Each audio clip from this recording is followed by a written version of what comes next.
It's the Your Church Friends podcast, and we are back with season 2. Join us as we sit down with some of our church friends to discuss these topics and more. What is worship? Can I trust God? How should I study my Bible? And popular Christian catchphrases. It's season 2 of the Your Church Friends podcast. Our church friends. Enjoy.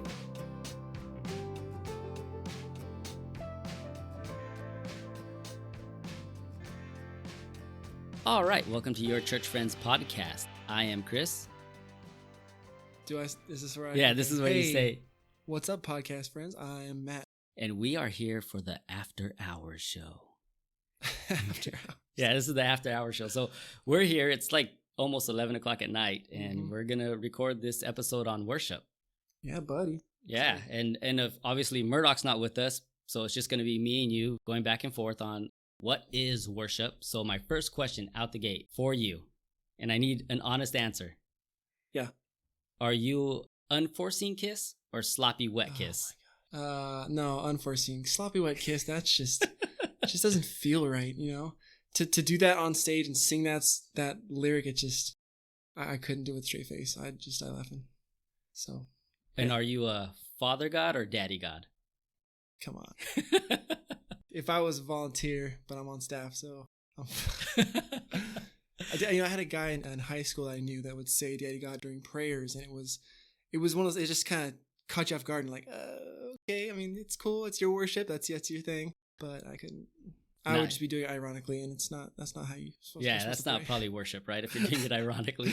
Not exactly. I heard someone Papi, and I was like, that's too far. Really? Yeah. Wow. And I couldn't, not in person. It was like on Instagram or something. Yeah. It was like someone on a stage doing it. And I was like, that you just can't do that. That's not the way. If that's them, that's cool. That's you. But I couldn't do that. Yeah, that's definitely not me. No. So Matt, tell us about yourself and why you're here to discuss what is worship. Oh gosh. Once I heard you had Mark Clark on this program, I was like, well, maybe they're ready for someone of my caliber, you know. So, no, I'm the music director here at Calvary. I say music director because worship leader is as we're going to talk about it. Worship is life. Worship is a lifestyle. It's everything. So I do lead the music in that portion of the worship service. Pastor speaking is worship. Everything is worship that we do with that. So I lead the music in a sense. I lead the band. I've been doing that for since high school here. I've been coming to the church really since first grade. My wife and I left probably around, 10, 11 years ago. I got a job at Saddleback as a worship leader down there for a few years. And then basically we found out Ken was coming back to Calvary to be the senior pastor. And me and Jen talked about it, and we were like, we wanted to come back and help him just get acclimated to the community. And we said, we'll be with you for about a year at Calvary, just kind of help you transition back into the Bellflower. And about 8 months into that stint is when pastor approached me and was like, and basically asked me to come on staff. And I was like, gosh, it's been like 5 years since then. So yeah, time flies. I've been doing worship for my whole life. Again, worship is a lifestyle. Worship is not even just a lifestyle. That doesn't even define it well, because like, what lifestyle? What does that mean? So we'll get more into that in a sec. And as far as why I'm here, I mean, we've been friends for a long time. We met in college, playing Halo, up in the college room at church. Yeah, it's still one of my favorite stories to tell about how we first actually hung out together. Yeah. But I'll save that for another day. I don't know if the show's ready for that. Nah, probably not. Even the after hour show. Well, this is the after hour show, so I might as well tell the story, right? Nah. Okay. But so we've been friends for a long time. We did ministry together in middle school, and I was friends with you even before you met Justine and became a decent person. So yeah, somewhat halfway decent person. Seriously. So I've been actually dying to do this episode with you since we started doing the podcast. This was like one of the things I wanted to do with you, and going into worship, because for the entire time I've known you, that this has been your passion.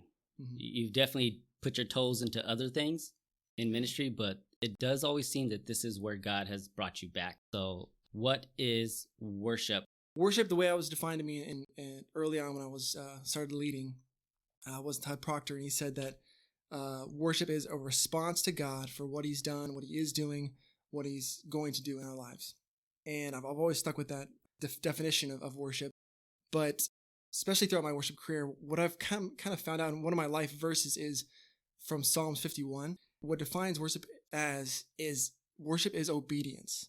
I'm finding that more and more, especially I'm as a father now. Basically, Psalms 51, 16, I believe it is, says it's David, and he just had that failure. He's coming back and he's crying out to God, and he has this profound moment where he says, what you don't want is just burnt offerings and sacrifices. What you do want is a broken and contrite heart. You want my obedience. That's what worship is. It's not just singing. It's not just music. And I've seen that more and more often, especially recently. I've got 2 kids. I've got Dylan, who's 8, Logan, who's 5. Logan sometimes he's just a pill, but I love him to death. And I saw this a few months back where we asked him to do something. He wasn't doing it, cleaning up his whatever the area was. Jen kind of brought the kids together and said, guys, look, we asked you to clean this up. You're not doing what we were asking. And kind of giving that talk and being really stern with them. Well, Logan then ran up to her and gave her a big hug. And I feel like that's in that moment, that's not what she wanted. We didn't want a hug. We don't want that love. We wanted you to listen, to do what we asked. And I feel like that's what that verse is saying in Psalm 51, where sometimes in worship, we'll have a terrible week. We won't be obedient. We won't listen to God. Won't be in prayer. Won't be in the Word. And we'll come to church, but we'll sing a song. And we'll say, God, I love you so much. We give him that big hug. And it's like, that's not what he's looking for. He's looking for obedience, that the world will see that obedience and come to know him through that. So that's, to me, what worship really is. It's not just the music coming and singing a song. That's a reflection. That's a response, yes. But without that obedience, because even David, he's not saying don't give sacrifices, don't give burnt offerings. He's saying that's not the truth of what God wants. God wants that obedience first, and then the sacrifices come next. So big part of what. Yeah, that's a really good point. I really like that it's the obedience. That's a great story illustration too, because I feel like we do that all the time here in church. It's, I did whatever I wanted throughout the week. Mm-hmm. I spent no time with you. And then I come here and I'm like singing a song and feeling emotions. And then that's us just going up and trying to hug God. And he's like, bro, where were you? What have you been doing all week? Like, this isn't that time. This is a time for you to reflect on who I am and everything like that. So that's a really good point. I think obedience is probably, it's the hardest and simplest thing to do. Yep. Because it's just listening. It's just following an instruction. But it's so hard. And I think us battling with that, us as people, we battle with that all the time. And I like that you brought that into this worship fold, because we can view worship as singing, music, and leave it there. But, the Bible is clear that our lifestyle is a worship, how we act, what we do, what we say, that's all in worship. One of the things that I know, like when you read the Psalms and it talks about when a tree is being a tree, it's worshiping. When the wind blows, it's worshiping. It's all doing what God's told it to do. When the sea moves the way, or the ocean moves the way it does, everything working and operating in the solar system and just all functioning, it's all worship to God. It's just doing what God has created it to do. But we as people flip that, and we think when God tells us to do them, we're the only thing that kicks against the gold. Mm-hmm. Yeah, living with purpose and finding out what your purpose is and fulfilling that for God. So that's huge. Yeah. How do we connect worship and obedience together so that we're being obedient and worshiping God? Well, a lot of obedience is mostly reading scripture and praying to God, making sure that connection to him, because you're his child. You're his friend. You're his child. The Bible is clear about that. And when we forget that and just go through life and don't acknowledge him and don't give him, that's obviously not an obedient life. Christianity is about a relationship with God. That's what the important thing is. So how you keep that relationship, how you show that to others, that's really what obedience is. And that's true worship that we live out, that other people will see. For me, relationship and obedience, where I think what's helped me the most is that when I start to understand that being obedient isn't a chore, I'm doing it because I love God, that's changed the whole dynamic, right? Like I love God so much, I want to do what he's commanded me to do. And I don't see commands like do not do this as prohibitors to having another lifestyle. Like it's the do nots aren't there to be buzzkills. Mm-hmm. They're not like stealing our joy or like buzzkilling, like, hey, don't do this, don't do that, don't get drunk because I don't want you to have fun. It's more of don't do this because I know where that could take you. I know where that could lead. I know what that could do. So then I see those things, the do nots and the do's, and I want to follow them because I love him. That's the one thing I like how you brought up the kids. So with us, with Reed and Remy, for us to get them to obey us or listen, one of the things I've told them is, you can tell me you love me all day. That's fine. But if your actions don't show it, if you're not listening to me, you're not cleaning your room like I ask you to, you're not picking up messes around the house, you're not doing your part around the house, then you're not showing me you love me. So to show me you love me, just obey and listen. And so that's kind of one area we've worked with it. And that's really how I've tied that in to my own faith and my own relationship with God is I've got to love him. And my love should be so much that I desire to obey him. That's one thing that a mentor of mine in high school, Tim, he preached this one time, and he said that, I think Pastor actually mentioned it this week, something similar, where he said, don't worry about how close to the line you can get. It's like, okay, God says don't do this. And a lot of times you say, okay, where's that line? Like, okay, is this okay? Is this not okay? Don't worry about where that line is. Worry about how holy you can be. So don't worry about how close to the line or how basically where that line is, but how close to God can you get? But basically, Pastor mentioned that. I think he said something very similar. I was going to touch on that on Sunday. And I always look at it as like a child that wants to go in the street, a 2-year-old that wants to play in the street. As adults, we know that's not going to end well because they're not paying attention to the traffic. They don't see what's coming, what's going. That's kind of how we are in life. We want to play in that street, and God's saying, be careful because that's going to lead to trouble. And we say, no, we'll be fine. But we know how that ends. So we don't see what God sees. And so we need to be really careful about that kind of stuff, where that line is. That is, I think, a big thing. I know for myself personally, like, I think I've struggled with years of, I'll see how close to that line I could get. Mm-hmm. And then eventually I'm like, oh, crap, I went over the line. Like, I'm a habitual line crosser, if there's a term. Like, that's what it is. And it's gotten to the point where, like, some people will say, like, you're very black and white. And it's like, I've had to make myself that way because dipping in the gray just leads to more dipping in the gray, getting deeper in the gray. And then eventually it's not even gray anymore. You're like straight up in the black. So I've like had to make things, just stay over here, Chris. Don't play in the front yard, play in the backyard. It's safer for you. Bring that point in line with worship. We need to be careful that we're not doing things the way the world does. We're not just going with the flow the way the world tells us to go, because that's where we get in trouble. So there's this story in I think it was 2 Chronicles with David, and they're bringing the ark back, right? And there's that story. I don't know if your listeners know, but when they were carrying it on donkeys, the ark started to fall, and this guy Uzzah goes to touch it to steady it, and what happens?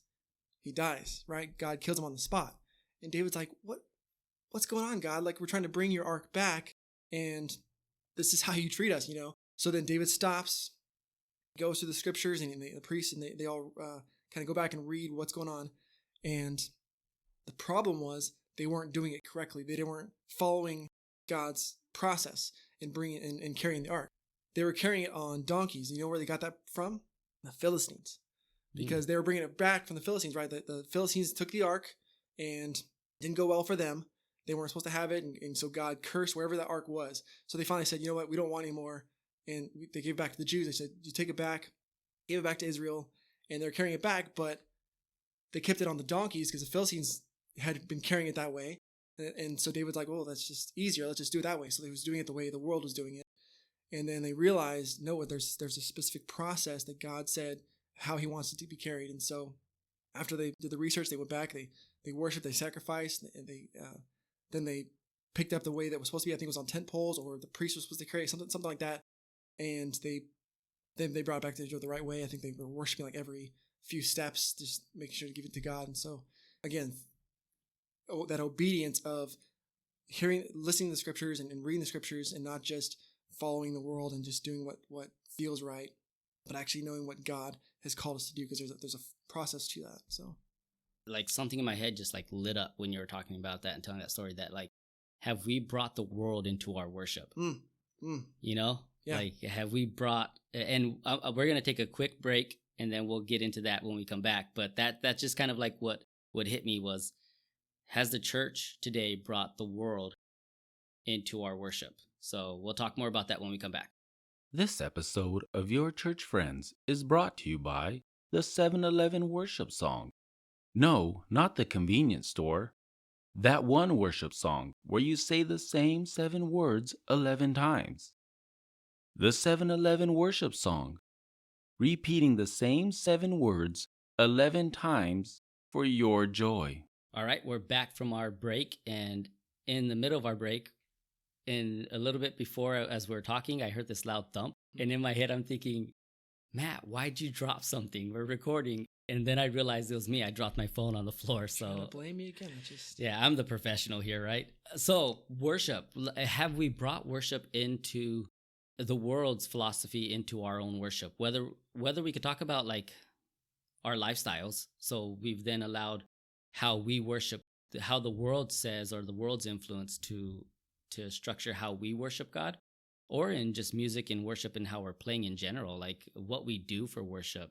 And we call like the songs and the music and instruments. Have we brought how the world would do it into our church? Because I don't have an answer for that, honestly. I just think it's a good thought that we should really sit back and check, like, has the world influenced how we worship God? Again, that's lifestyle or musically, because I think it kind of has gotten into it all. Yeah, well, worship, how we do it now, like the church service, we have songs, we have a message. It's not. It's a little different than what the biblical model is. We have, they met at homes, that kind of thing. They had songs they sang together and so on. But now we have got like a form, a process to it, and there's nothing wrong with that. It's just another way of doing it. I remember when I was in college, I read a book called Emerging Worship, and it changed my perspective.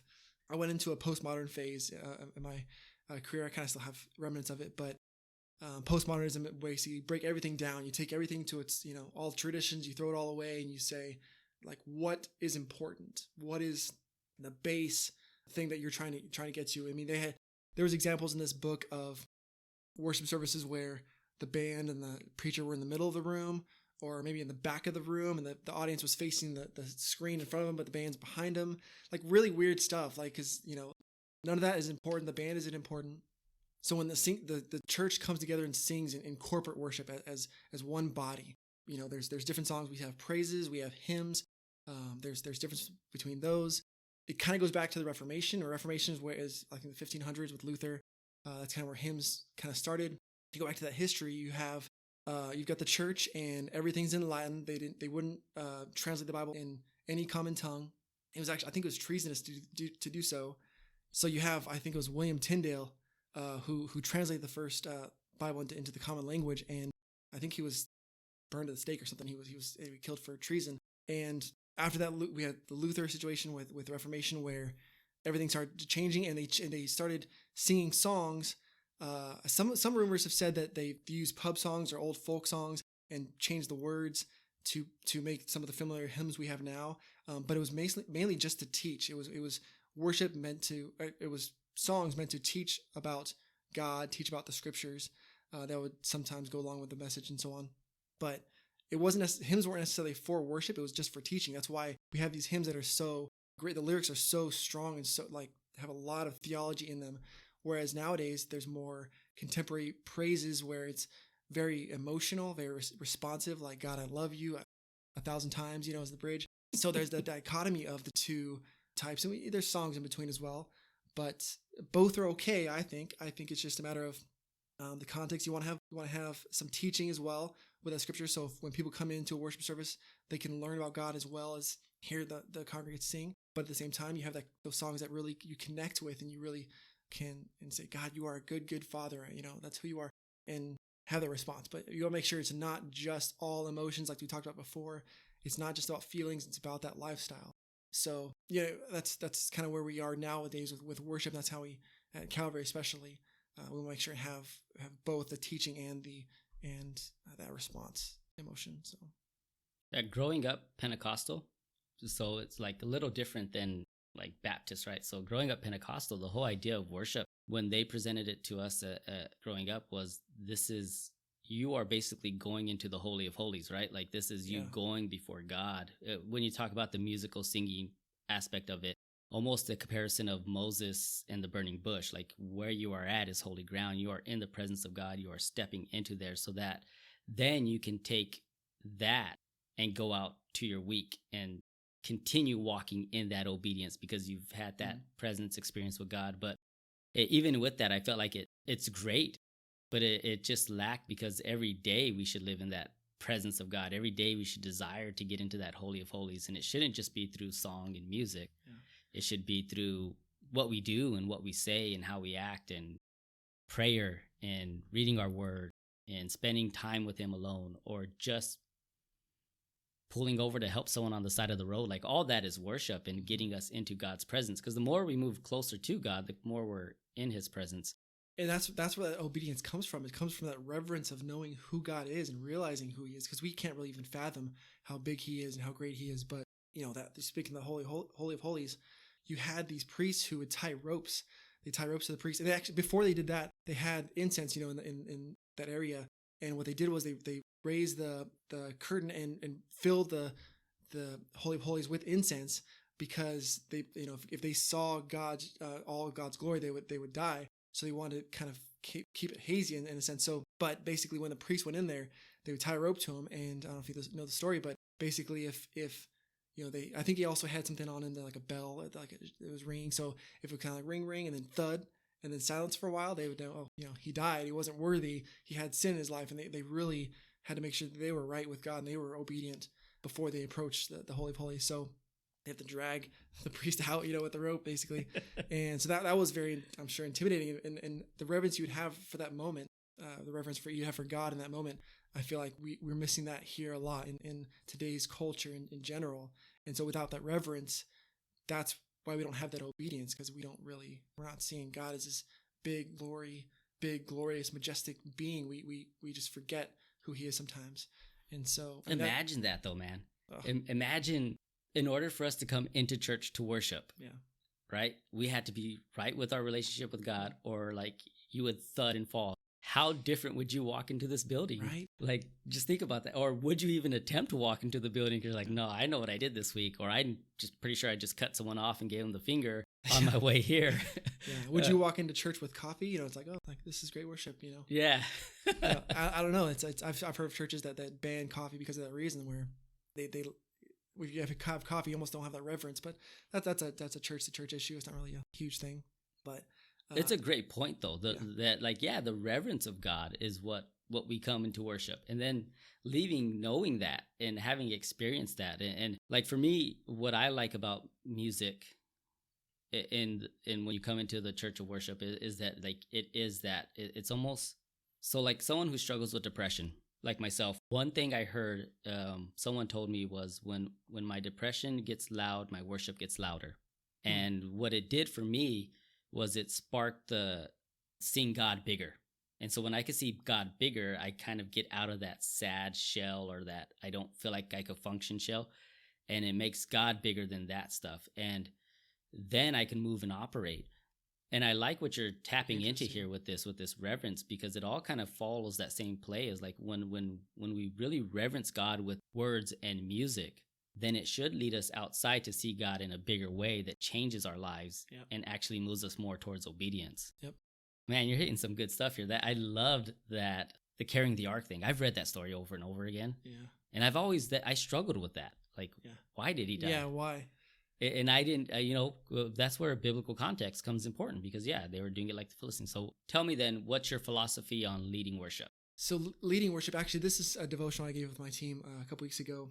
So I'm reading a book about worship. It's called How to Worship a King. And he has this great illustration of, first he says the greatest worship leader in the Bible, the greatest example is not who you think it's. He says it's John the Baptist.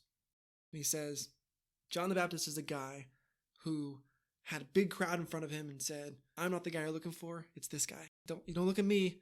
You came here to see me, but I'm not the one you're looking for. You're looking for this guy. So that's just an example of how I'm supposed to lead the church, the congregation in worship. And he gives this illustration of a restaurant. And he says, we as worship leaders are like the waiters in a restaurant. Okay. You have this relationship that comes between God and his people. And we are the ones facilitating that meal, that relationship. And that's what our job is to do as worship leaders. You know, when we come or say you go to the restaurant and your waiter is flirting with your wife or flirting with your date, that means he's not really going to get a good tip, is he? Like that's not what they're supposed to do. They're not supposed to, get in the way and distract from your relationship. They're supposed to be the ones that are facilitating and making sure you guys have the time to spend together and make sure you guys are having a good time. You can interact and so on, and if they're funny, that's cool. But as long as they are making sure that they understand they're not the focus of the attention, it's the two that are meeting together. So in leading worship, I'm pointing to God. I'm saying, give God glory and trying to be that. As I'm still playing music, as I'm still playing skillfully, as the Bible calls us to as well, I want to make sure that I'm not distracting from that relationship between God and that experience between God and his people. Justine, actually, she told me I was going to bring it up and try to steal your thunder and take the illustration before you got there. But it's such a great point that a lot of times, and I don't think it's just worship leaders. I think we could have pastors who do the same thing. And I think we could have Christians who do the same thing, that they're trying to be the show. They're trying to get the focal point on themselves instead of drawing that to God. I was on you know about Clubhouse? I've heard of it. So I've been into the Clubhouse lately and a bunch of Christian podcast groups and stuff like that, and met some wonderful people there. But one of them was talking about like content and why do you even do a show? Like, why are we even talking about what is worship, right? Yeah. And for me, the answer was that it's to give God glory. So if my life and whatever I'm doing, whether it's putting out a podcast, whether it's leading worship, whether it's speaking, whether it's greeting at the door, if it's not to give God glory, then I've failed. I've missed the objective of what I'm doing. Then I'm just doing it for my alternative motives. And I think a lot of us can be that flirtatious waiter who's trying to steal that relationship that people are trying to get here. And being someone who actually stands in the audience while you do lead, I can say you do a great job. You're not a flirtatious waiter. Oh, great. Maybe when the shirts are a little too tight and you're showing off all the buffness, but this guy. But yeah, that's a great point. I really do like that. Well, even what you're saying, like, I am one tool in the service of worship leading. You don't want all of your listeners, all of the church congregates that are coming and are believers and members of the church and hopefully serving. If they're serving on a Sunday morning, they are also facilitating that worship as well. If they are greeting, if they are being an usher and helping people to their seats and that kind of thing, and so there's not as distractions during the service. If they are helping with the parking, they are all facilitating worship and they're all being waiters in a sense. Or, I'd probably make this illustration about all different parts of a restaurant, but the hostess and so on. But you're still facilitating that relationship in some way. So you may not be the one singing, but you're still facilitating worship in your role, whatever that is, on a Sunday morning. So the one thing that like sticks out to me the most as we just keep talking about this is that, and I think the whole viewpoint where it's all headed towards is just to kind of not wrap things up, but kind of get a focal point of everything, is that our lifestyle needs to be to glorify God. Yeah. And when we do that, then that's worship. Yep. And there are plenty of times I think, so the altars are like huge throughout the Bible. Like they build altars to sacrifice and do things like that. And I remember, I think Ken said something about like, is your life altered? Like, so or is your life like that sacrifice of obedience and all that? And that really struck a chord with me when it relates to worship, because that was how they worshiped God. They would build an altar, then make a sacrifice, and that was their act of worship. There wasn't really, I can think of a few times in the Bible where they talk about like singing songs. There's when they crossed the Red Sea, Deborah sang a song, and not Deborah, Miriam sang a song. And then there's like a few other ones. I think when they were in the upstairs, they like sang songs together with Jesus. But that sacrifice was their act of worship. That altar was their life of worship. And if that altar wasn't built right, or if it wasn't done right, then that worship wasn't right. And you could even look at Cain and Abel. What happened to Cain? It is like it wasn't accepted because his worship wasn't right, because his life wasn't right. He tried to come in to God in reverence with his life still being all messed up. And I think a lot of times we do that in church and I like what you're saying about the music isn't worship. It's one facet. Mm-hmm. It's one tool, but the message is worship. The fellowship is worship. It's all worship. Yes. and we try to come into that with our life all messed up and all jacked up, which is okay. We should be able to come with jacked up lives, but that shouldn't be the focal point that then detours other people from coming in or detours other people while they're worshiping. So if we're all doing it in obedience, then it is going to be this cool, wonderful thing. And for me, I've been in at conferences, and conferences are cool, especially like worship time, because just hearing everyone singing, it reminds me of like Revelations, or like when the host of the heavenly army shows up on when Jesus is born, and they're like singing glory to God. Like that is that image of what heaven is, right? Just us worshiping God as loud as we can. But can we say our lifestyle is worshiping God as loud as we can? Can I say my life is doing that? It is that reflection, that same thing. And it's not if it's not in obedience. Worship a lot, and we can kind of end on this, but it's all about remembering who God is. That's really what it is about. That's what the Old Testament is. It's all about. The Old Testament's pointing towards Jesus, and then you got the Gospels, and then the New Testament after that is pointing back to Jesus. It's all about Jesus and remembering Him, remembering what He's done. I think we sang a song called "Come Thou Fount" a few weeks ago, and I explained to the congregation how there's that word in there, the Ebenezer, and not many people know what that means, but it's basically, we think of it as like a banner. You know, it's like raise your banner, raise your Ebenezer to God. And it really comes from 2 Samuel when he built an Ebenezer. It was a stone monument, basically. When I don't know how they do it, but they stack stones together, and they would use that to remember what God had done in those moments. Maybe there was a big battle, they won, God did a miracle of something, and so they built a stone monument. They called it an Ebenezer, and that's what worship is. It's a response of what He's done, what He is doing, what He's going to do, but remembering what God has done. And again, from that, we get the reverence. From that, we comes into the obedience. So it all kind of comes full circle. But that's what worship is. That's great, Matt. I really enjoyed this. You know what's funny is I couldn't get that song out of my head for like 2 weeks. Yeah. And it's probably because you did it here and I heard it, and then it's been stuck in my head since then. And I like the explanation of Ebenezer. But yeah, that's what it is. It's just remembering who God is. If you're not worshiping, it's probably because you don't know who He is, and you don't know how big He is. Or you're just not seeing Him work in your life because you're not focused on Him. But if your lifestyle is worship, it's because you know who your God is. You know how big He is. You remember what He's brought you through. You remember what you've came from, and you move in that. So, man, this was great. Yeah, this was fun. Yeah. I was a little nervous. I've never been on a podcast before, so. That's all right. Neither have I. I can tell. We're all working out the kinks, and it felt a little bit more because Murdoch was supposed to be here, so I prepped for Murdoch to do 1/3 of the work here. Same. So thanks, Murray, for bailing on us. But all right, let's wrap this show up. I am Chris. I'm Matt. And we are your church friends. Thanks for listening.